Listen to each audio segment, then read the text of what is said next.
Wow. Welcome everyone to We Are Endurance webinar series. It gives me great pleasure to have Bill Brenner of USMS, that's US Masters Swim, with us today. And he's going to talk primarily about how to break down the stroke, some of the common mistakes that people make when swimming, how to get faster, and also how to transition from the pool workout to open water, which is what we're all doing at this point. So without further ado, Bill, I'm going to hand it over to you. Do you want to just talk a little bit about USMS and what you guys do? Well, we're a nonprofit that basically encourages adults to swim. We support roughly 1,500 clubs and workout groups throughout the country, and we currently have about 55,000 members that participate within our clubs on their own. Some compete in triathlon, some do open water swimming. But most of them are there for the fitness, the fun, and the camaraderie. So it's a wonderful organization. And once again, our mission is to encourage as many adults to swim as possible. So that's kind of what our organization does. And we're fortunate that we have a lot of triathletes that gravitate to our clubs under the tutelage of our coaches. So they actually can get better. As we all know in the triathlon, the swim comes first. So we gotta get through the swim, or we got to get through the swim as efficiently as possible. So now take us through some of the key components of an effective freestyle stroke. And also, what are some of the common mistakes that people make when they're freestyle swimming?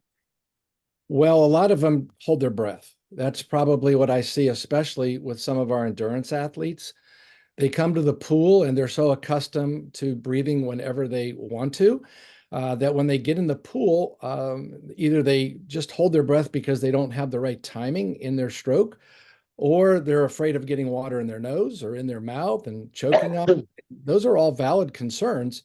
So that's why when we get a endurance athlete, a triathlete into one of our programs, we really want to work on their technique, because I know they have a lot of good technique when they're cycling, when they're running, at least I hope so.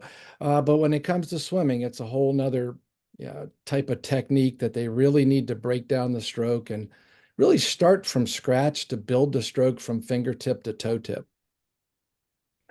So so holding breath, what I've been noticing, especially today when I was swimming next to this gentleman who was in the next lane, and I noticed that he wasn't kicking and his legs were dropping like this. How do you correct that? Well, a lot of triathletes and even our open water enthusiasts don't think they need to kick much when they're in the open water. Either they're wearing a wetsuit and they're counting on that buoyancy to help keep them horizontal on the water.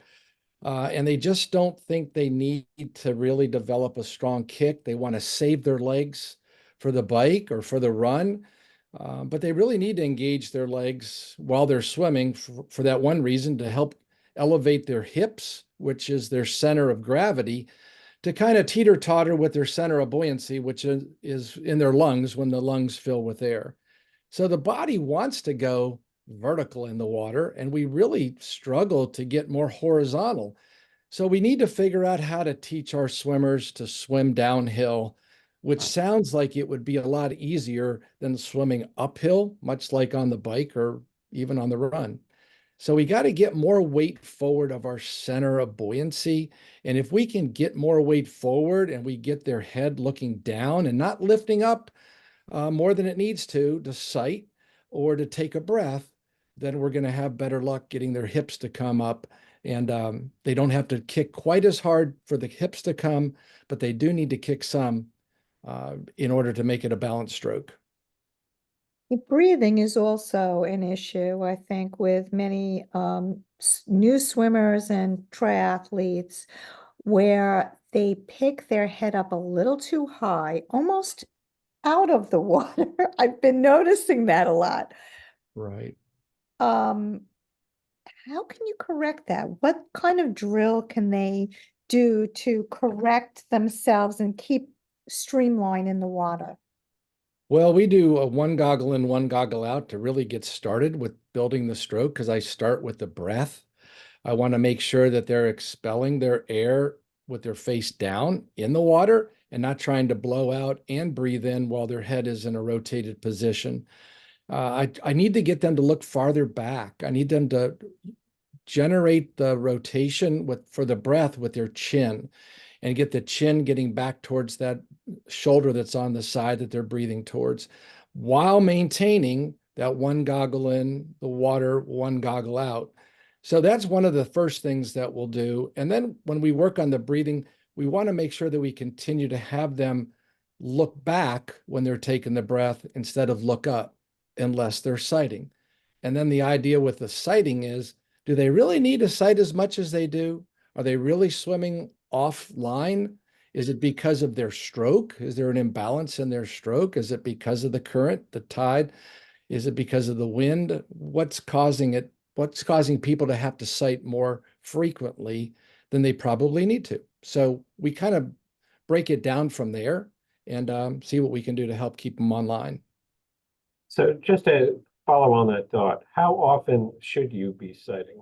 Or what would you say is the right number of strokes for sighting? And again, it's highly variable per Oh, person, but extremely variable based on the balance of their stroke. If they know, and I know from personal experience swimming in open water, I've got to breathe. I mean, I've got to breathe often. I breathe every stroke, but I also have to sight about every 8 strokes because I know I have an imbalance in my side that I breathe towards. I try to bilateral breathe as much as possible, but when the current and the winds are causing, and the waves are causing me to only be able to breathe on one side, then I know I'm going to have to probably sight a little bit more to make sure that I'm online with the direction that I want to travel. So there's a lot of variables. And when we get them in the pool, it's amazing how many people can swim in a straight line without having to look up. And we do some drills where we're actually blacking out the goggles and trying to see, take the lane lines out, give them plenty of room and measure. This is how many strokes it took you. Look at where you ended up after that many strokes. Okay, what's causing that person to go that direction? Let's see if we can adjust that mechanic in the stroke and then go from there. But too many times, if you don't put those blackout goggles on, they tend to cheat and swim in a really straight line for some unknown reason. Like, well, I think you're peeking. It's kind of like that Marco Polo game where you think everybody's eyes are closed, but are they really? Absolutely. Talk a little bit about some of the techniques that are used in the pool and how it can be used to translate into open water. I find that they're very different, and a lot of people say to me, I swim 2 minutes in the pool, but when I get to open water, I'm 3:30. Why is that? So can you address that?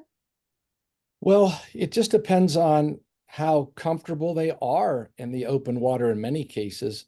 I've got a lot of swimmers that really tense up. They get very nervous. They get very anxious when they can't see the bottom, when they can't really see very far in front of them, or when they're swimming in close proximity to other swimmers.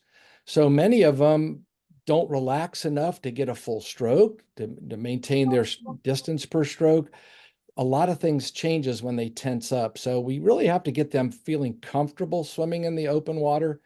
And we try to translate from the pool to that by taking the lane lines out, getting people comfortable swimming next to each other, practice rounding buoys, practice doing a lot of the skills in the pool before we take them out into the open water and practice the skills in the open water. So it's a stepping stone from the pool to the open water, but it can be done. Are there Is there anything that can prepare someone for currents or waves or chop in the water?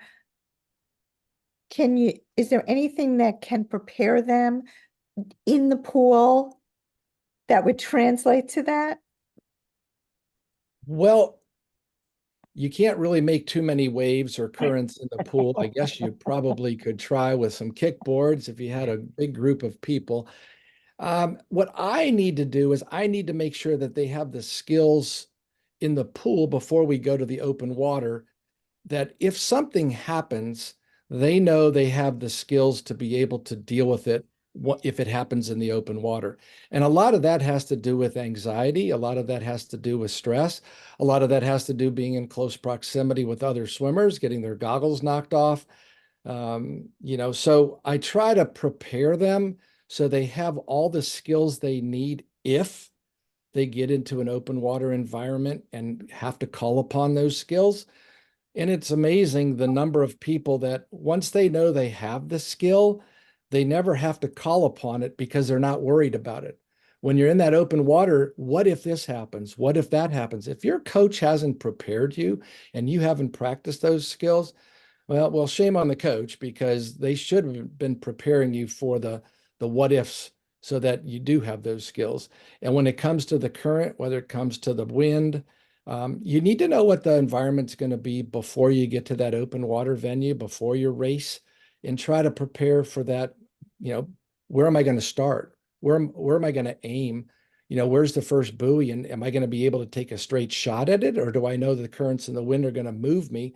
So maybe I should start a little bit on one side of the pack or the other to kind of help navigate some of those currents and winds. So it's a thought process, and you got to plan your attack and have a strategy.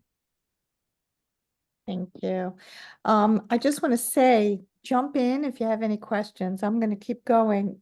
Greg, you have a question? I do. Bill, nice to see you and good to see everybody.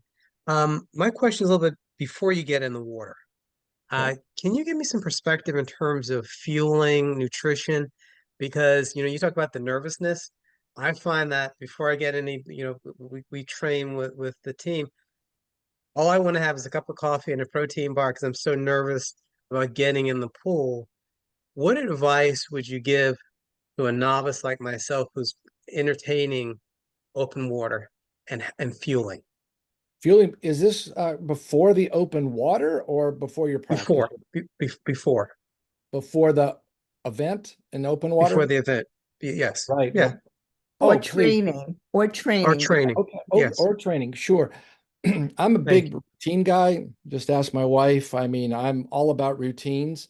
And you. when I'm Hmm. training, it's the same breakfast, it's the same coffee. I get up at the same time. I fuel my body before. I've got many swimmers that just can't eat much beforehand, but I'm a big fan of, you know, oatmeal, and I need a power shake with almond breeze and with some sort of, sugar in it because I just can't stand the taste of almond breeze plain. So, Hmm. and protein. So I really fuel up big time before, and that's because before my meets, I want to be able to do the same thing. Before I have my open water swims, I want to do the same thing and have that fuel. So when people say, well, I can't eat before I practice. Okay, well, you're going to have to eat before you swim in the event. So Right. we got to get you to be able to eat before you practice. And maybe Okay. it's not immediately before, maybe it's 30 minutes before, it may be an hour before, but Hmm. you can't tell yourself, oh, I don't need this fuel, or hey, I can just, sip on my water bottle during practice or have my glycogens during practice. Yeah, but that's not what's going to happen during the event. You got to Right. really fuel up and you got to practice fueling up, so you're prepared. Okay. Thank you. Sounds boring, the same thing every day, but I do the No, same body thing. gets accustomed to it. That's what your body is. Yeah. So don't change it's so stuff much on race day. Yeah. Don't change. it's so much of a to your point, it's so much of a mental thing because you just get in that mindset of I just want to get in the pool and swim and not mess up and getting comfortable because you're now going to say I'm going to enter into this race to make sure you fuel appropriately. Oh, yeah. One other question in terms of you mentioned about protein shakes. How much protein do you typically take in before a race? How many in terms of grams? Do you know I offhand? use I use whey protein and I just Okay. measure it by 2 scoops. So Okay. whatever that amount is from the bottles that I get at GNC or another nutrition store, Okay. um, it's pretty it's enough for the practice. Now, my big thing is I eat well the night before. Okay. And a lot of that protein that I eat the night before is sustaining me into the morning. Okay. And I'm a big So, firm believer in protein before your events, but okay. not the So morning long, of, but the night okay. before. So now along those same lines, Mhm. you hear about, the marathon runners, they do the big carb, they have the big pasta dinners, etc. And you also hear people do the big protein. So what do you suggest in terms of that night before meal? What do you typically have? The protein. The protein, more protein versus carbs. Yes. I, Okay. and it works for me. It's worked for my athletes because we're on a routine and Uh, hey, what are we doing? Okay, well, this is where we're going for dinner. We're not going to Olive Garden. If anything, we're going to Outback where people can get fish, chicken, or even beef. okay. And for the vegans and the vegetarians, well, then we've got to find a substitute for them because I want to make sure they have as much protein as the rest of us are getting, because I think it's important to have that protein the night before. Got it. Okay. Thank you. Let's talk a little bit about pacing, and maintaining endurance during an open water swim, as opposed to a swim. A pool swim, you could stop at the end, you can relax, but an open water swim, there you either have to tread water or get to where you're going. So can you talk a little bit about that? Sure. A lot of it depends on the distance. If you're just talking, a 1K, 3K, Mhm. well, depending on your fitness level, you're not going to stop. You're gonna power through that. When you start to get to a 5K, then you've got to really think about what's my strategy. Are you going to pace off of somebody? Do you know who your competition is? Are they going to lead you in the right direction? Are they going to allow you to, you know, draft off of them, either on their side or behind them? There's people have more comfort in different spots when they're trying to draft off of somebody. So what's the strategy? And you got to try to figure out if you can maintain that pace. Big thing in the pool is we have these pace clocks. So it can't all be done on our watches because we need to internally be able to run our clock to know how fast we're swimming. So we try to get people really understanding when they're doing interval training, what their pace is and what their time is based on, how much effort they're putting in, how they're reading their own body, what's their respiration rate, what's their stroke count in the pool, because you can measure that by each length. So we try to get people, especially the ones that are concerned and they're really metrics oriented people, what those metrics can be and how they can measure them without the aid of a pace clock when they're in the open water or a watch on their wrist.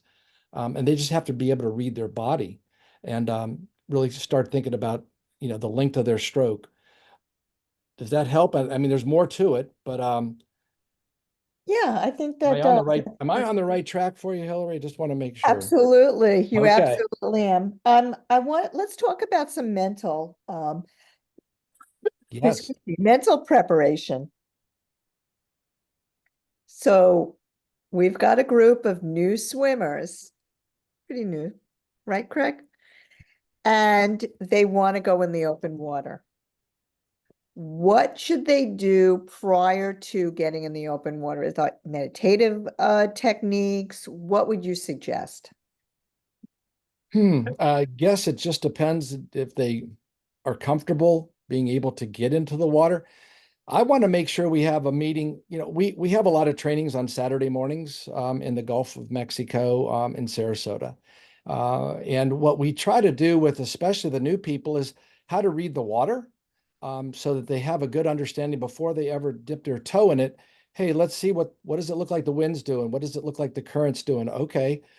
So they're not surprised by anything that they may face when they get in the water. Oh, yeah, he said we were going to drift this way. Oh, yeah, he said the wind was going to blow that way. I probably should just breathe on this side when I'm going in that direction. Oh, yeah, we don't have that problem. I definitely want to bilateral breathe. Oh, yeah, I don't need to sight as much because I'm not panicking as much. I can put my face down and go. 8, 12, 16 strokes before I need to really sight. So it's the mental preparation of what happens on the beach before you ever stick your toe in the water. And then you look at the conditions and you talk about, hey, what's next? Hey, this is how, hey, this is what the bottom of the water is. Maybe the people know that. Hey, it's mud. Hey, it's sand. Hey, it's rock. So let's let's use the bottom or let's avoid the bottom as much as we can. Oh, look at that current. Look at that surf. Hey, remember now, we're going to duck run over the water until it gets to our knees. And then when it gets to our knees, we're going to start dolphin diving over the waves. Okay. And reaching down to the bottom. And if it's a friendly bottom, we're going to touch the bottom with our hands, stand back up, dive over the next wave that's coming in. And when the waves get tall enough or too tall to dive over, hey, now we're going to dive under the waves and let that force of the water help push us out to sea and get us back in on the course and towards that first buoy. So a lot of it's preparing them based on what we're going to do. And then you practice it. You practice those dives, entering the water. You practice those dolphin dives, and then you come back out and do it 2 or 3 more times. And people are like, okay, it wasn't just one and done. Were they really comfortable? Maybe yes, maybe no, but let's do it 2 or 3 times before we get out there and go for a swim. So it's all the preparation. We tend to rush things too much. Some people can be rushed, but others really need to slow it down and let me get comfortable doing this before I do that. Thank you. Any questions? So you talked a little bit about creating conditions in the pool so you can practice for open water swimming. Specifically, blacking up goggles, having people, in the lane with you so that you get comfortable swimming, with other people, close by. But still, that only prepares you, so much, especially when you get to, a race condition. And, I found, just through trial and error that basically, especially in some really crowded short races where you just can't avoid people, it's probably better to swim, outside the crowd rather than trying to make your way in the crowd. Because again, your goggles get, kicked off your face, whatever. And, for some people, that's, a mental blowout. They can't go any farther. Would you just recommend for people, especially new people, to, take that outside position and just, stay there, even if it means, swimming a little bit longer? Well, Ray, why don't you just swim out in front and then you won't have any of the trouble. Be first to He the first definitely buoy and first could. to finish. Yeah, I mean, what kind of coach do you have here? Yeah, you're right. We have to look at all, their ability levels, what the competition is, how many, where we're lining up, and what's their comfort level, especially rounding the first buoy. That seems to be one of the spots where people get into a lot of trouble. Hey, I don't want to go really wide of that first buoy. I'm just going to have to swim that much farther than my competition. Yeah, but the water's cleaner out there. That everybody's slowing down, and all of a sudden people are starting to do breaststroke kick to get around that buoy. Yeah, you don't want to get kicked or broken rib. Wow. So yeah, going wide is not frowned upon. Mhm. That's where you're going to have the success to finish, especially if you're a triathlete. The idea here is you want to finish the swim. You don't want to, DNF because of the swim. So depending on your ability, pick a spot that you're going to be able to be as comfortable as possible, because the idea is to finish the swim, as quickly as you can, but also with conserving as much energy as you can.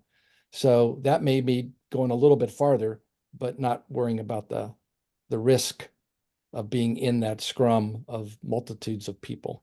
Yeah, because you also have to deal with, what wave you're in and how far, how much time is in between waves. Right. If they have it, going off every minute, there's not much time in between waves. And then you have to deal with, the people in the previous waves panicking and just, getting like deer in the headlights as they see the other swimmers coming about. And um, and depending on the length, you said before, just get out in front. I Right. think that's great if it's like a 500-meter swim. If it's a 1500-meter, then you don't want to lose all your energy in that True. first 500. So, but Right. I appreciate that about the take And take it wide if that's the most comfortable. that's right. And, the idea, let's talk a little bit about the finish because that's the goal. Yeah. You want to make sure that depending on the length and the amount of time that we've spent in a horizontal position, that we want to really engage our legs towards the end of the swim. Maybe go from a 2-beat kick to a 4-beat, maybe even a 6-beat, depending on your ability. But we really need to get the blood going again and really get it circulating in our legs so that when we get to the finish of the swim and we go vertical, like I said, depending on the length of the swim and the amount of time you've been horizontal, nothing worse than having those rubber legs and not being able to get out of the water and get to the first transition because your legs are, just like goo. So engage the legs. You're going to be able to get vertical more efficiently. You're going to be able to get to, the first transition and then, make that transition and off on the bike. So could you elaborate that on a little bit? You're talking about 2-beat versus 4-beat versus 6-beat at about, and again, it could depend on the person, but at what length, swim would you recommend going with a 2-beat kick? Wow. Okay. There's people that'll do the 2-beat no matter what the event is. Um, and once again, it's just that's how they swim. I mean, there's a lot of our uh, more seasoned athletes that's the kick that they're going to maintain no matter what their event is. Some of our younger athletes are going to be able to kick a little bit harder and not expend as much energy as a percent of the amount of energy they have to expend. So I like to see a 2-beat kick unless you're trying to position yourself. See, here's the problem with a lot of the swimmers that are, well, I call them swimmers, but they're triathletes, but they're swimmers when they're swimming or when they're working with me, because I treat all my athletes as swimmers, not, hey, these are triathletes, these are open water enthusiasts, these are fitness swimmers, these are competitive swimmers. They're all swimmers when I'm coaching them. So I want to make sure that they have different speeds. And a lot of times for them to have a different speed, to be able to change a different gear, whether to pass somebody, whether to get around the buoy, or whether to finish strong, they're going to have to potentially go to a different beat kick. So they may do 2-beat kick just about any time they want, but then when they need to increase their speed for some reason, they're going to have to be able to turn that on and get around and then slow it back down. So we practice that. That's why we have kick sets. That's why I do a lot of vertical kicking because I think it's important to develop a downbeat and an upbeat, an efficient kick, and not just use the kick as a balancing repositioning. So I want my open water swimmers, my triathletes and others to have different kicks available depending on when they need to use them. Okay, So it but isn't like start out with this, go to this, go to this. It's start out with swimming fast but comfortable. And then when you need to increase the speed for a certain amount of time, instead of just increasing the tempo of the stroke, don't change the timing. You'll increase the tempo a little bit, but maybe you have to engage the kick a little bit more. And then you'll be able to relax your legs again and go back to that 2-beat kick. okay. So, but aside from the specific situation in a race, Okay. um, is there a distance, say, like, 1K, or 2K, 3K, where you say, or anything over 500 meters, where you say a 2-beat kick is more appropriate and helps you save energy over the longer term? I do. I recommend a 2-beat kick. The legs are the largest muscle group. They're going to burn more oxygen. They're going to burn more energy the more they're engaged. So when I hear people say, I got to save them for the run, I got to save them for even the bike. Okay, but we're going to have to engage them and use them because you're going to expend way too much energy if you get your body in more of a vertical position than a horizontal position. We've got to reduce the amount of drag and resistance that you're presenting to the water. We got to, try to increase the length of your stroke, make you look more like a speedboat than a tugboat. There's so many things that could save energy when we're swimming, no matter what the stroke is. But sometimes those legs have to be called upon to help increase the tempo of the stroke and also increase the speed of the stroke. Okay, thank you. It's interesting that you say that you talk about the kick with a wetsuit. I use my legs as well when I'm in the open water. However, a lot of triathlon coaches differ with that. They say no kicking, don't you just keep your legs straight and keep yourself arrow and just use your arms with the stroke. So it's interesting that you say that. The My other mindset, Hillary, my mindset is without the wetsuit. So much of what I do in Florida and on the East Coast, the Southeast, is without a wetsuit. So if it's a wetsuit permissible race or event, and we're going to practice that. We're going to practice and see what wearing a wetsuit does to the swimmer way before they ever get to the race. Now, many of them don't like to bring their wetsuit to the pool and worry about, what the chemicals of the pool are going to do to the composition of the wetsuit. So we try to find wetsuits that are second, third hand, that are similar to, in size and also in the millimeters of the wetsuit itself of, hey, let's try this in the pool. What is this going to do to your body position? What is this going to do to your stroke? I want to see that before they get out there wearing it in the open water. And then when we go to do an open water before the event, it can translate a little bit better to the event itself. So see what it looks like in the pool, then go to the open water, see what it's doing, and then get ready for the event and know what it's going to do. Not, well, I think it's going to do this. So it's all preparation. You got plenty of time. Geez, the triathletes are, they spend so much time preparing for their event, way more than our masters, even our competitive masters swimmers, because they're training 3 disciplines, and they're more conscious of dry land and conscious of their nutrition. So, geez, let's practice some of the things we're going to do before the event and not skip that step. Too many people want to skip the steps they need to take to be successful. And when they think of all the steps they're taking, don't miss out on a few of these others because they'll pay off big time, or you'll pay the price for them big time if you avoid them. Let's talk a little bit about strategy in the water during a race and I'm going to couple on what Ray just said about how you go into the water and there's a lot of people. Now, it's not just a lot of people. People are pushing you down, trying to swim on top of you. There are people kicking you. There are people doing different types of strokes that they shouldn't be doing in in a competitive triathlon event like a breaststroke and kicking with the legs. I mean, that happened in Florida just recently where I did an event, St. Anthony's Triathlon in St. Petersburg. And I could not believe how many people were doing the breaststroke. They were kicking me, hitting me in the face. So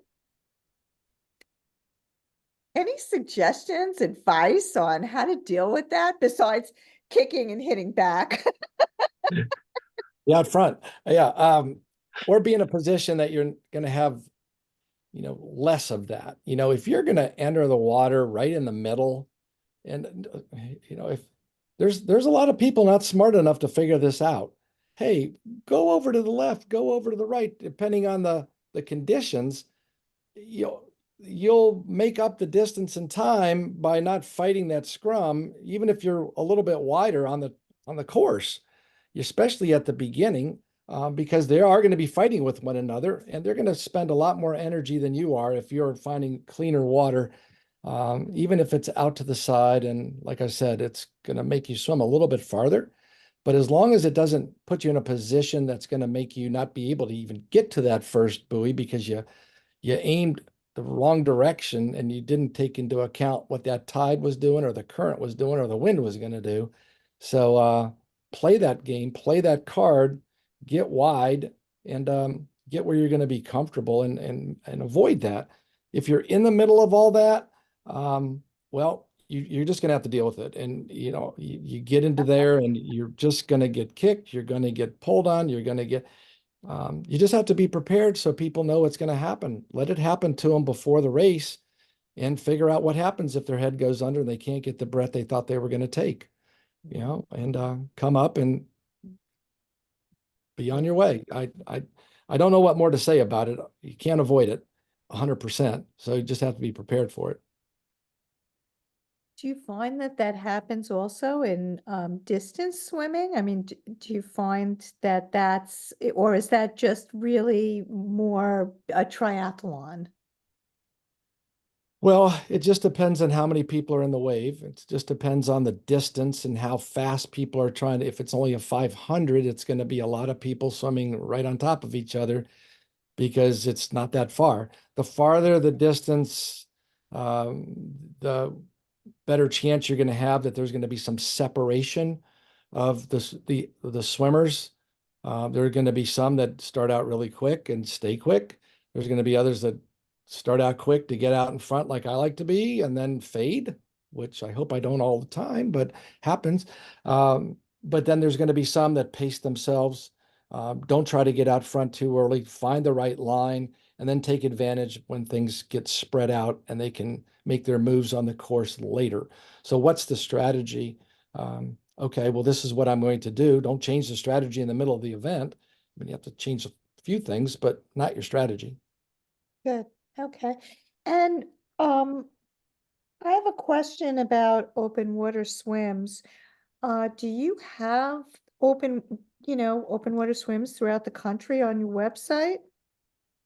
Or is there a Yes, place to when go? you go to usms.org, when you go to our website and you go to our club finder feature, it's a searchable database of clubs that are registered throughout the United States. And many of them will have an open water component, and they'll either list it by putting their PIN, which shows up on a map. That's part of the searchable database. When you put in your zip code that you're searching for, you'll notice the PIN is at a body of water.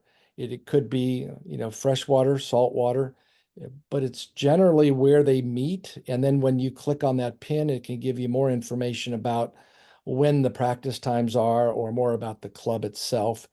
And then you'll feel free to contact the club because there's always a club contact listed, or their website listed that you can then do some research of. Hey, I'm coming in, I'm coming down to San Diego. I noticed you have something going on at La Jolla Cove. Hey, when is the practice? And do you allow people to come that are visiting to swim with you? And what should I do to be prepared for it? That's great. What about racing?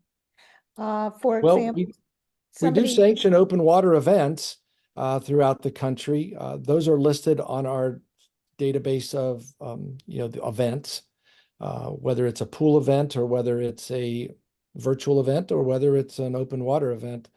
You'd be able to filter that and search for those on the website for our sanctioned event or our recognized events. okay. And we're always looking for more race directors to sanction more events with USMS so they can figure out, hey, what other support can a national governing body for adult swimming provide for my race, whether it's marketing, whether it's swag, whether it's results, you name it. We offer a wide variety of resources for event directors. Great. Okay, well, does anybody have any questions before we wrap this up? No, this has been really good. Thank you. Well, Craig, good luck in your races. Thank you. Sounds, I'm excited about it. that's awesome. He's, That's he's great. doing great. He's doing really, really great. Greg, Great. did you sign up for Smith Point? That's on my to-do list, Ray. First open water. Okay, let me know when you sign up and I'll sign up. All Well, right, deal. if anybody wants some stroke technique, USMS offers stroke development clinics throughout the country. I do probably about 20 of those a year. So when you go to our website, you can look for in the footer for member benefit stroke development clinic. So click on that and you can see where we're scheduled to host stroke development clinics. And if you have groups, that want to bring a clinician in to do a stroke development clinic for your group, that's also a possibility. And we'd be glad to help you with that. Right. Well, thank you, Bill. I appreciate your time today and thank you all for coming out. And again, I'm going to be putting this up on YouTube, on my blog, so that more people will see it. Thank you again and have a great day, everybody. All Okay, right. thank Have a great you. Have a Memorial good Day holiday weekend, guys. weekend. Yes. Yes. Great swims, people. All right. Be safe, everybody. Bye. Bye now.